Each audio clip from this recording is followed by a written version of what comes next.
Hello, Ambassador Gemini. Welcome to Friday.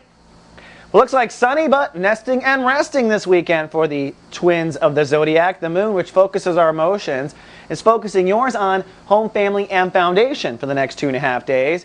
Now, this is a hot topic for Geminis regardless. You've had Saturn in this space since September 3rd of 2007, asking Geminis to grow up when it comes to your self-nurturing. And by the topic of self-nurturing, I like to call it the potting soil of our soul garden. But it includes how well you eat, how well you sleep, how well you nurture yourself. Do you nurture, or do you fall into codependent relationships where someone else nurtures?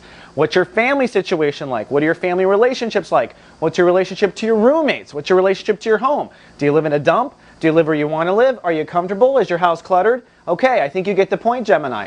Now on Saturday, tomorrow, the moon will cross over Saturn, which means the universe is going to ask Geminis to grow up just a little bit when it comes to their feelings about family, their feelings about self-nurturing. Incidentally, that will be on Saturn Day. Did you know that, Gemini? Every day of the week is named after a planet. So Saturn will conjunct the moon on Saturn Day, so you might have a bit of a tough time swallowing some sort of pill tomorrow when it comes to being good to yourself. Now, zipping around the sun, we're in Chapter 1 of Sun and Leo. Thank goddess for that. I really hated this month's or this year's Cancer transit. In Chapter 1, the topic is your minds. That's right, Gemini. Now let's take a step back. Leo vibration, for everyone on the planet, wherever Leo is in a person's chart or in a race's chart, the Gemini race, it's in the 3rd house, it tells us where that soul will shine. This is your celebrity potential. By diving into this area, you shine. Your inner child comes out, people follow you, you have gravity, you have influence. Remember, Leo is ruled by the sun and the planets revolve around the sun. And the sun just shined first and the planets came to the sun. The sun did not chase after the planets, although it did pull them in with its magnificent gravity and fire and love.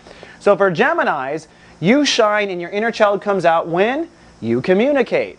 Wow, makes a lot of sense. I mean, astrology really starts to make sense when you look at it in kind of microcosm. So by Geminis having a powerful mind, or I should say minds, they shine.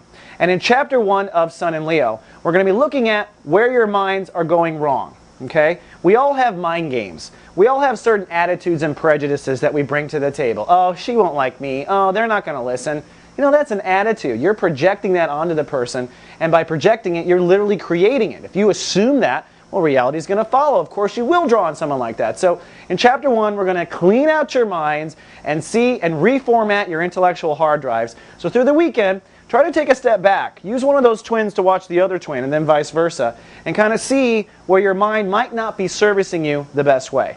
All right, Gemini, that's all I got for the weekend forecast. See you back on Monday with more. Live, love, be.